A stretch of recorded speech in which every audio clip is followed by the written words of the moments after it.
Interruption isn't just a disruption, it's a power skill. And for women, learning how to navigate, manage, and reclaim interruptions can be transformative. Welcome to the PhD with Women on IT Hack the Future. My name is Jemille Navarosa, and today's PhD, Positivity Hack Delivered, will be by our guest, Rebecca Murray. Our topic for today, titled Speak, Pause, Lead, The Art of Interruption. Episode 203 starts here. Let me remind you, this is a grassroots community that focuses on women on IT, an inclusive forum of women in technology, startups, and female leaders who are supported by men as well. And I bring heart to that hustle because empathy is my mojo, and empathy is critical in the art of interaction. Before we start our discussion, I want to take a moment to shine a spotlight on some incredible achievements from our community. Hooray to Diana Calizaya for continuing your journey as Women Tech Makers Ambassador, now alongside Technovation. Your dedication and passion have already built so much, and we can't wait to see the impact you'll create next. Cheers to you and all the incredible women leading the way to empower girls and women to innovate, create, and lead in technology.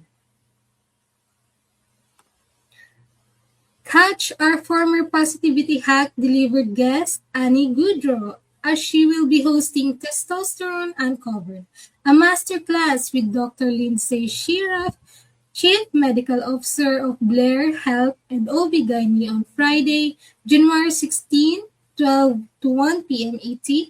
Expect myth-busting, science-backed insights and practical guidance on testosterone's role in women's energy, confidence, motivation, and leadership presence. Midlife women, health advocates, and anyone ready to take the charge of their body, this conversation is for you. Don't miss it. Now let's go back to our topic. Speak, pause, lead, the art of interaction. We're starting the year strong with the first episode of Positivity Hack Delivered, welcoming back our returning guest, Rebecca Murray, communication catalyst and founder of Showcase Your Shine.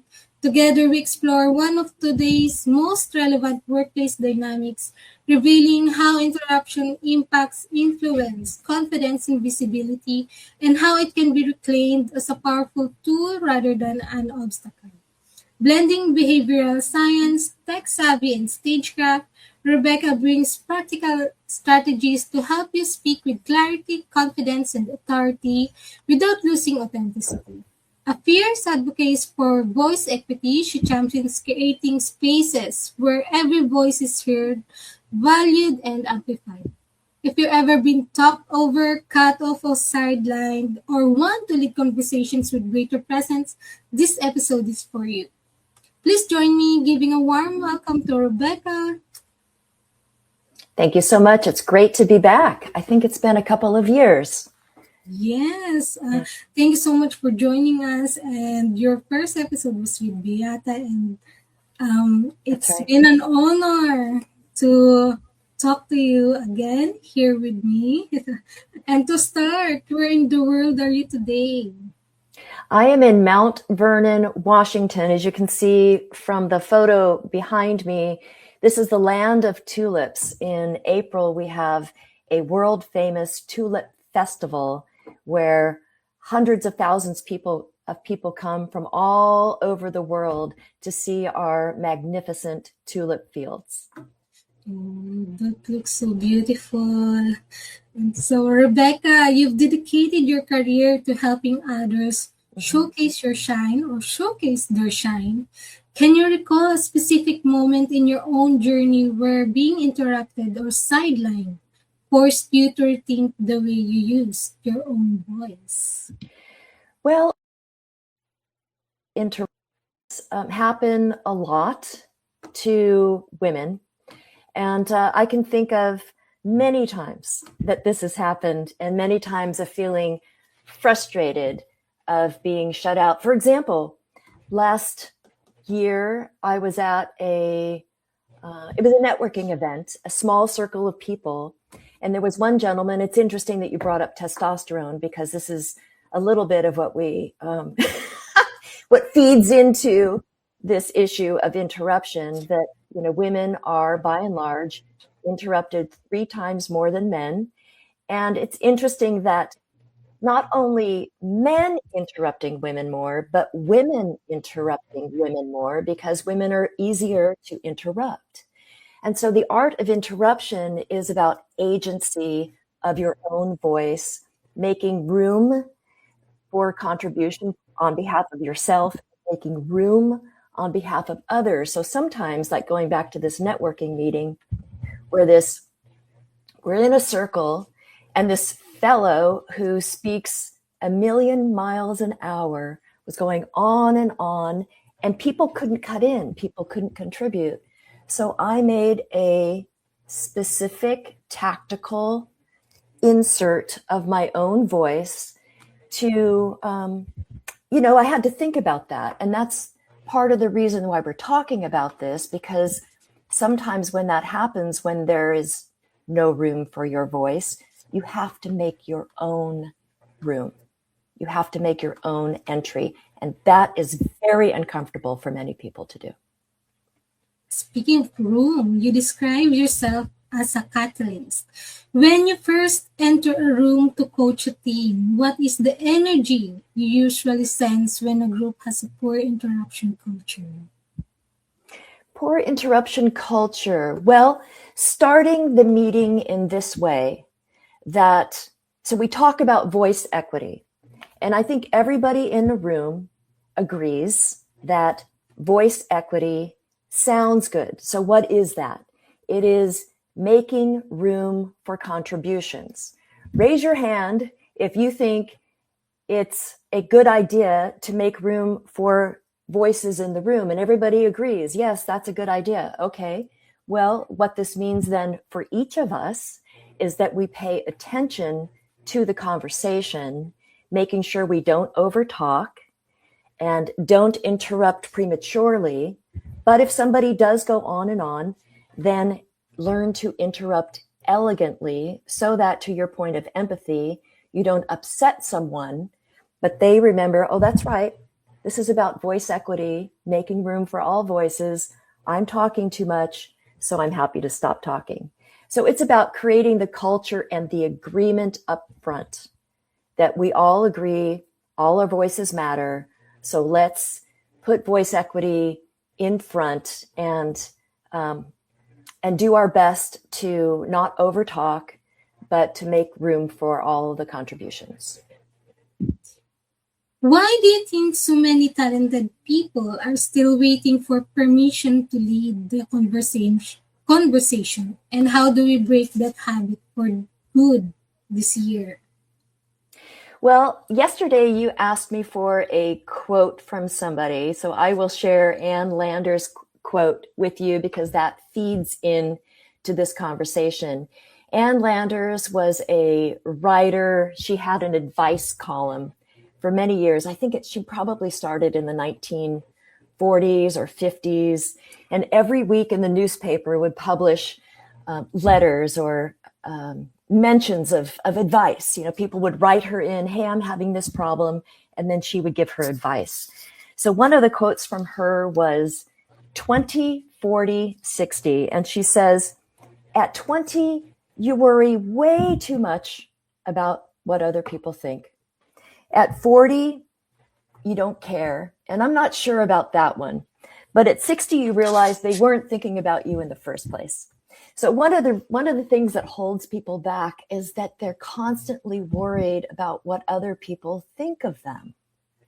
And this then lowers their confidence in themselves, keeps them from speaking up and showcasing their shine, because they're worried about saying the wrong thing, not using the right words, worried about their voice itself. Many women don't like the sound of their own voice. All these things feed into the unwillingness of using one's voice and developing it. 20, 40, 60. Right. Good. And that's a good mantra for this year. So most people view interruption as a disruption or a lack of manners. How can we flip the script and start viewing the art of interruption as a high level power skill? Yes. Well, I will ask you, Jemille, what have you been taught growing up about interrupting someone else? Oh, it's a for me. We don't. We should not.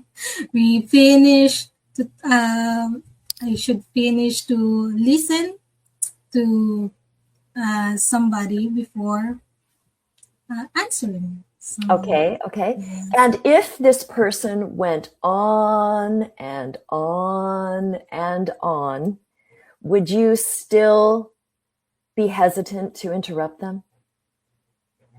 Oh, I am more like a listener. So, yes.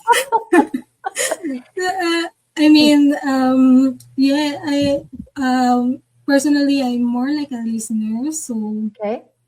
I really finish someone else. Okay. And Yeah. if someone were dominating a meeting and going on and on and on, and you could see around the table that people were losing attention, that person droning on meant that other people weren't allowed to contribute, would that change your mind in terms of wanting to elegantly interrupt that person? I think yes. Okay. Yes. Like Yes. question first. Yes, So something like exactly. that. I think for some people, because we have been taught that interruption is a disruption, as you say, interruption is rude, is impolite, especially as women, because of the way we communicate. I think just naturally, we are good listeners. We've been trained to be, and we've also been trained against interrupting. So that when someone interrupts us, we back away. We think, well, their voice, their point must be more valuable than ours, and we allow that to happen. So someone hijacks the conversation, and we don't get to make our point. So back to your point about maybe not doing it on behalf of yourself, but as soon as you start, because you're empathetic, as soon as you see how it affects other people, then you, it seems like, are more willing to raise your hand and interrupt. Is that accurate? Yes, I think so. Yeah. Okay. So thinking of this on behalf of yourself and as a gift to the relationship and the conversation, what goes on in the brain when somebody is going on too long is that our focus goes from attention to what's called drift, where we're thinking about other things, right? We're really not paying attention. We're like sleeping with our eyes wide open, basically. We're back here thinking about other things. The person thinks we are listening to them. And really the only thing that they need to do is to pause long enough for the listener to have an opportunity to contribute. The contribution could be as simple as, wow, this is great, please continue. Or the contribution could be, hey, that's a really good point. It reminds me of blah, blah, blah, blah, blah. Now I have an opportunity to contribute. So if we're both thinking the same thing, that we both agree to not overtalk and that we speak in bursts, that we have a pause in between, let's say, a minute to a minute and a half, to allow room for somebody to contribute, even if it's as short as, please go ahead. That's really the essence of what we're talking about here, because if we achieve more voice equity in our conversations, we'll have less need to interrupt in the first place.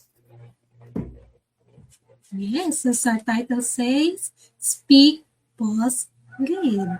Yes, speak, pause, lead. Yeah, I love the title that you came up with for this session. It hits the mark perfectly. Yes, shout out to Desiree or social media.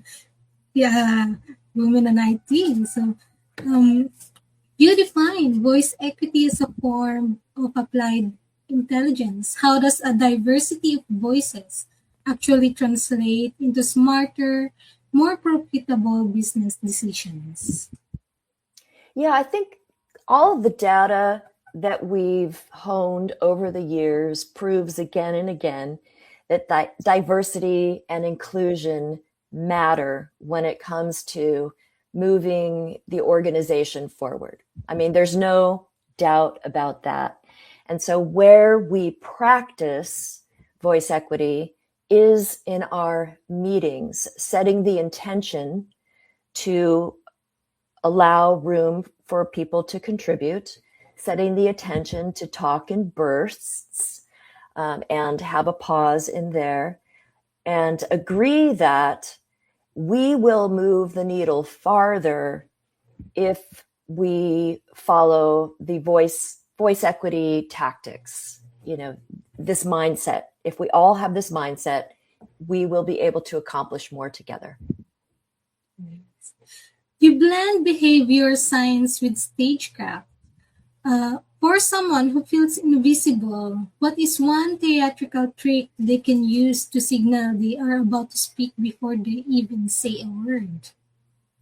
Yes, well, it's the power of the pause, going back to that. It's what I often see, going back to this, you know, the younger you are, I think the more that this matters, where you're worried about what other people are thinking of you, and knowing that they're probably not thinking about you at all, or they're rooting for you. So what often happens, somebody feels nervous about getting up in front, using their voice. They start talking too fast or talk about things that don't matter. Like, oh gosh, my hair is probably a mess today. Oh gosh, sorry I'm late, everybody. Sorry. You know, they start with the word I'm sorry, or say something that doesn't matter. What I tell people to do is you take a breath, you hum.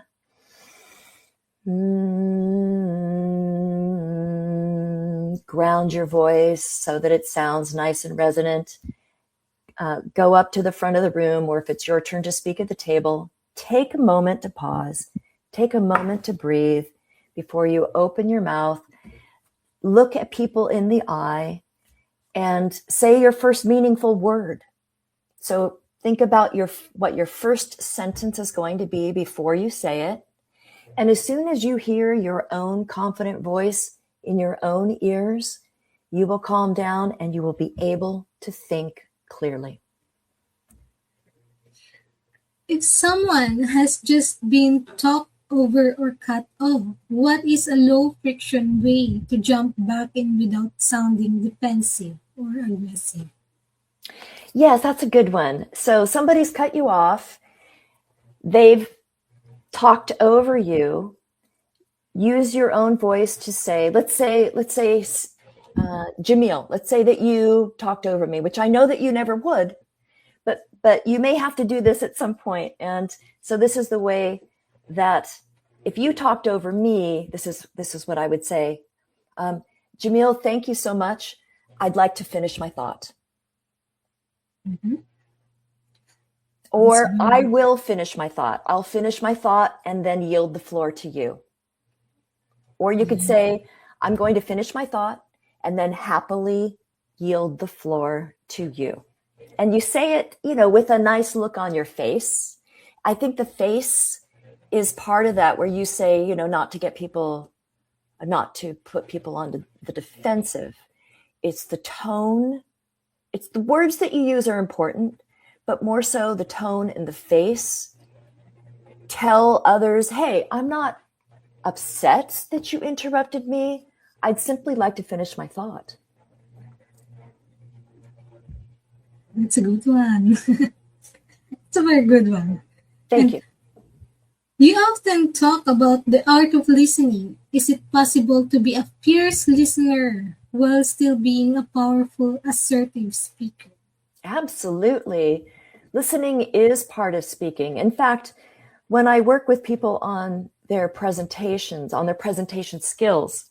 I say, think of your presentation less as a one-way hose of information and more of a conversation, so that you craft time in for people to think and even for people to respond, ask questions, converse with you, because that's how we remember best anyway, is when we're interacting, not when we're just taking it all in, because the brain is very limited in what it can take in at any one time. As the founder of Showcase Your Shine, you work on team dynamics. How can a leader interrupt a dominant voice to invite a quieter one in without making anyone feel alienated? Yes. And see, I think this tactic would come naturally for you because you are an empathetic speaker. So let's say you're at a table and there is somebody at the table. Let's call her Sam. Sam is at the table. Sam rarely speaks up, but you know that Sam has important information to share. So for the very first time, Sam opens her mouth, starts talking, is a little insecure, so she's a little slow in what she's trying to articulate, and somebody who thinks they know better overtalks her, says, "Hey, Sam, I know what you're going to say. Let me explain this to everybody," because she obviously isn't doing a good job of explaining herself. I mean, this is how some people think. You then, seeing this, you cut in and you say, "Excuse me, John. Sam was in the middle of explaining something. Sam, please go ahead." Just like that. Yes. That's very good one. Is there such thing as a helpful interruption? Or how do we use interruption to build on someone else's idea rather than shutting it down? Well, I think maybe my internet is having some issues. I'll wait to hear your question one more time. Okay. Is there such a thing as a helpful interruption? How do you use interruption to build on someone else's idea rather than shutting it down? You know what? I still did not get that question, and I don't know if I'm having trouble on my side or your side. I wonder if we could type the question into the chat. Okay. Oh, there, I can hear you now. Okay, go ahead and ask. Okay. Is there such a thing as a helpful interruption? How do you use interruption to build on someone else's ideas rather than shutting it down? Yes. Well, you know what? This is one of the things that, and I know we're talking a little bit about gender here. Women do this naturally. In general, in women's conversations, you will hear many interruptions happening all the time. Yes, I agree. I got you. Yeah, these little tiny affirmations, which technically are an interruption, but our brains don't hear them that way. So when we talk with each other, if you get a group of women together, you will have many voices talking at once, affirming with small contributions to one person's idea. So now that we're talking about this, when you're in your own groups, whether it's professional or personal, you will notice this, that women often talk many voices at a time, where in traditional all male groups, it's more one voice at a time. What do you do when you try to reclaim your voice, but the other person refuses to yield? How do we handle aggressive interrupters with grace and authority? Well, I'll tell you one way to handle it that maybe lacks a little grace, but you might have to do this in some situations. If you try again, you try 3 times and the person still keeps talking over you, then you have 2 choices. One, you can just stop talking, and now you know something about this person and the way they show up that is going to affect your relationship with them and future conversations, most likely, which you will avoid. Or number two, you could say something like, I'm sorry, did the middle of my sentence interrupt the beginning of yours? I mean, that's a little bit snarky, but there are some people that you have to be more persistent with, these very dominant voices who are used to getting their way in terms of taking the air space. And so it just means that you get to practice your assertiveness, which is kind of fun. Sometimes professional presence feels like putting on a mask. How do you help people speak with clarity and authority while staying 100% authentic to who they are? It just takes practice, practice, practice, practice, putting yourself in situations where you get to practice and also get feedback. This is why for many people, I recommend an organization called Toastmasters, where there are clubs all around the world in every country, 142 countries, these clubs where you get together on a regular basis and practice your confident speaking, practice becoming a confident speaker. And if you stick with it, again, consistency and practice, it's guaranteed to happen for you. Yes, I know that. I am practicing as always. Yes, you are. Yes, you are. Thank you. And we have a good quotations here from our race girl, from Shannon Alder. Just the most important thing in communication is hearing what isn't being said. The art of reading between the lines is a lifelong quest of the wise. And another one is courage is what it takes to stand up and speak. Courage is also what it takes to sit down and listen, as Winston Churchill says. So, Rebecca, I'll ask you, what advice do you give to females to help their career or start an entrepreneurial journey? Advice to what group? What advice would you give to females to help their career start an entrepreneurial journey? Yes.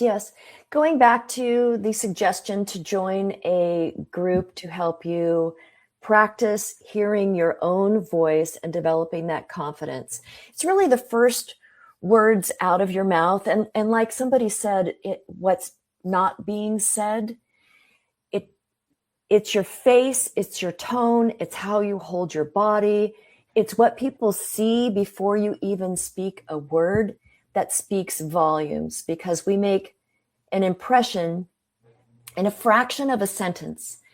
And the first syllable coming out of your mouth needs to be that resonant, calm sounding voice to put people at ease. And that's why I recommend that very, very simple, discrete exercise that takes 30 seconds, which I do every time before I'm about to go on stage. I do this little exercise where I just breathe in, I hum from high to low, I feel the vibration right here in my throat, I get my lungs working, and then I'm ready for my first word. So I calm myself down, I warm myself up, and here's what happens very often, especially in the female voice, is that because most of us have a higher pitch than men, when we are nervous, our voice becomes the tell. Because everything's tight, we're not breathing properly, and our voice starts off like this. It starts off higher, which sounds less confident. So I recommend that simple exercise every time before you get on a podcast, before an interview, before you speak up at a meeting, before you step on stage, to ground your voice in what sounds to others like confidence. Yes. And what are the top 3 soft skills all career-driven females, in your opinion, should have? Top 3 soft skills. Well, let's put the art of elegant interruption on that list.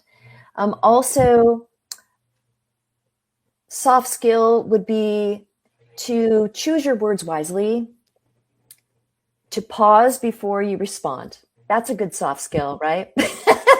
Not to let the first thing that pops into your brain come out of your mouth. And this is not just for women. This is for all people, to take time to hold back, to think, how will these words or my emotion coming through the words be received? And what impression will that give? And then I would say also this translates to email, to writing, to be brief in what you do. You know, I often see these very, very long emails from people, and that also it's a frustration, and it gives the wrong impression. So getting to the point, using fewer words, thinking about your words, all those things. And we have a wonderful viewer here from Patrick, as he says, a fascinating conversation, ladies, and a follow-up question. When chairing meetings, I tend to wait to intervene 2 to 3 times when somebody keeps speaking over another. What do you suggest, Rebecca? Tend to wait 2 to 3 times when somebody speaks over another. What do you suggest? So waiting 2 to 3 times when someone keeps speaking over another. If somebody speaks over another, I would probably, so this is a pattern that you're noticing, right? One person keeps speaking over another person. I might let it go once, depending on the people, depending on the conversation. But if it happens twice, I would definitely intervene on behalf of the person interrupted. And part of this goes back to the agreement before the meeting starts, that we value all voices. And part of this is, number one, to keep our contributions clear and brief. And number two, that we make room for contributions, for voices in the room. And if we agree that this is important, when somebody over interrupts, we can go back to the agreement that we set at the beginning, the intention that we set at the beginning. I just want to remind everybody that we agreed that all voices were important. So let's limit our interruptions and keep our contributions brief. And that should help a lot. And he says, by the way, agreed, Toastmasters is fabulous organization for building speaker skills. Yes. Thank you so much, Pat. I feel with in Patrick's opinion. Okay. So, Rebecca, he says, thank you, Rebecca. I'm always concerned about appearing overpowering by moving too soon. Great show. Well done, Jemille and team. Thank you so much, Patrick. Rebecca, let me ask you, what is your strategy for problem solving? Problem solving. I like to include a team in my problem solving. For right now, for example, I'm moving into leadership with the National Speakers Association as president. And we definitely have some problems to solve within our chapter in terms of administration and so forth. So I don't have all the answers. We have brilliant people in our chapter. So I am strategically reaching out to people to gather other minds to solve this issue, and getting together, sharing our ideas, and collectively coming up with solutions to the problem, knowing that we can see the big picture together. None of us are able to achieve success without some help along the way. Is there a particular person who you are grateful towards who helped get you to where you are? Yes, I'm thinking back in college, where I was invited to my first Toastmasters club. This was a long time ago. And I often think about, her name was Jan, who extended the invitation to me that really changed my life, because I said yes to the invitation. And I found that learning to work on my public speaking skills was so much fun to do. And I felt like a fish who had found her pond. You know, it was just a natural thing for me to work on. And it's helped me throughout my entire life. And are you working on any new exciting projects right now, Rebecca? Well, I am fine-tuning 2 of my keynotes that I'm scheduled to present a number of times this year. One has to do with building your bridge of influence, how influence works in your life, especially when it comes to women in the workplace. And the second, of course, is I'm considering putting all of my voice training into a book. So I'm just starting, and that's, again, mostly geared for women and voices that are marginalized in the world. That's wonderful. So let me ask you again. I know Beata asked you before this, and let me ask you again. Eleanor Roosevelt once said, "Women are like tea bags. We don't know our true strength until we are in hot water." In life, how are you in hot water, Rebecca? How are you brewing? That's a great question. Boy, she has so many great quotes, Eleanor Roosevelt. A brilliant woman, right? Just absolutely brilliant woman. How am I in hot water? Well, going back to this, saying yes to this leadership opportunity, stepping into the presidency of the National Speakers Association Northwest chapter, I did not realize when I said yes to the opportunity how much work it entailed and needed to be done. And I'm not even officially the president yet, but I feel like it's my job to do what I can to help things flow smoothly. So that, I feel, is a little bit of hot water, but you know what? Hot water can bring out the best in people, and it can absolutely bring out the best ideas for change for the future.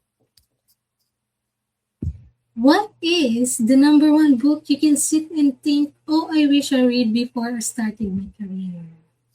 Well, as I was saying to you earlier, when I was in college, I read a lot of self-help books back then by Norman Vincent Peale, Dale Carnegie, which is still a great book, talks on influence and how we think about the world.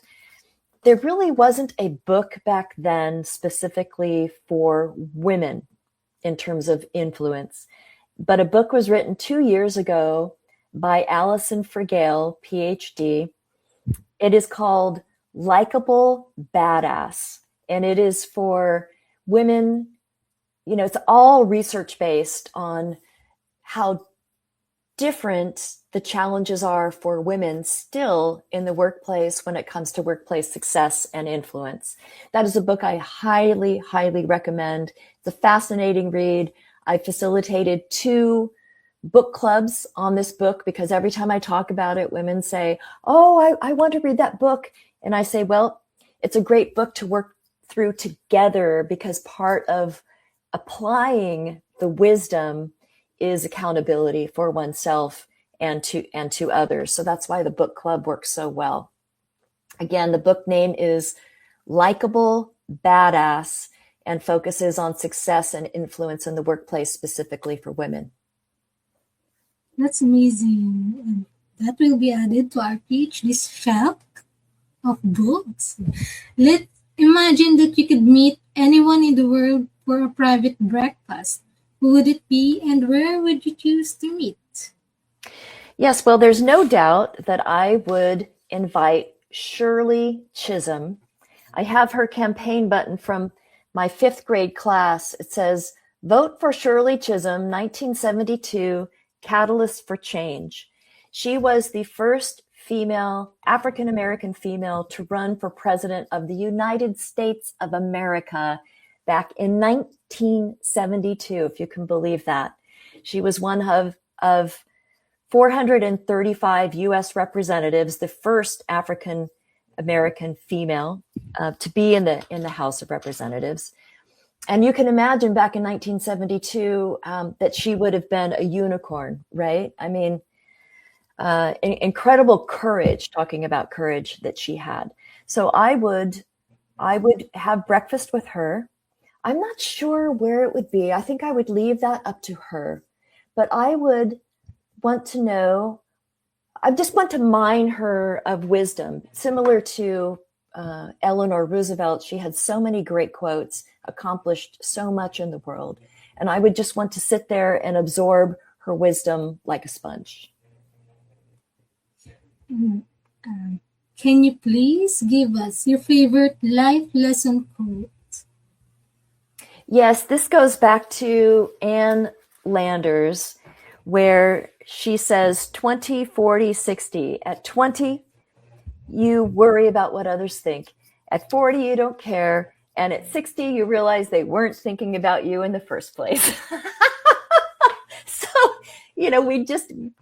what holds most of us back is we don't want to sound foolish in front of other people. We're insecure about the impression that we give.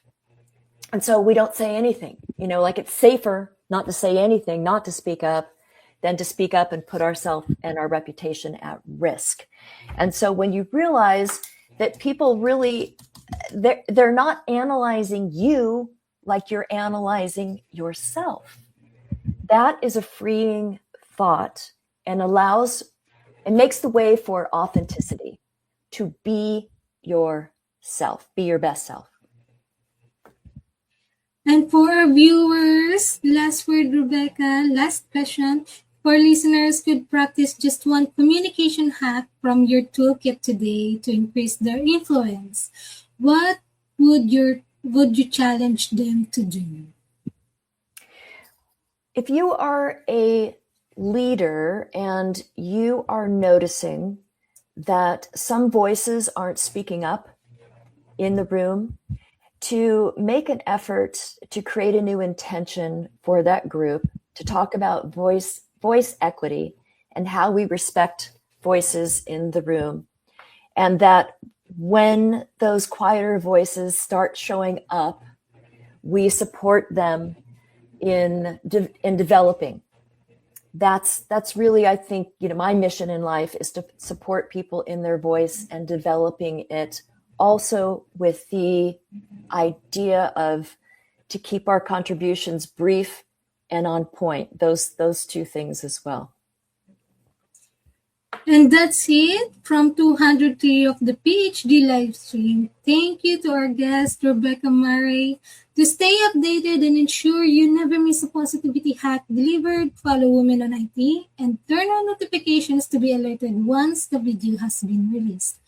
Next week, for our 204 episodes with another amazing guest, Samia Rafawi, visionary writers, revolutionary tech, rethinking creativity and the future is our topic. So, thank you again for our fabulous team, AJ, Erms, and Janella, and our commentators, Patrick, in Patrick's opinion. As always, our positivity quote comes from positive thinking only and goes look for something positive in each day. Even if some days you have to look a little harder. Today is your day. Hack the future. Hack the positivity you want. Thank you.